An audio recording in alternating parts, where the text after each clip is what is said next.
Hi guys, we're back. The subject of today's video is backpacking with your pit bull, a subject I know absolutely nothing about.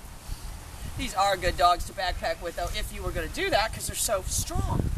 And you know, regardless of what anyone says, pound for pound, these are stronger than a normal dog. I mean, they just are. Whether it's, you know, that they have more muscle density or whatever, they're stronger than a normal dog.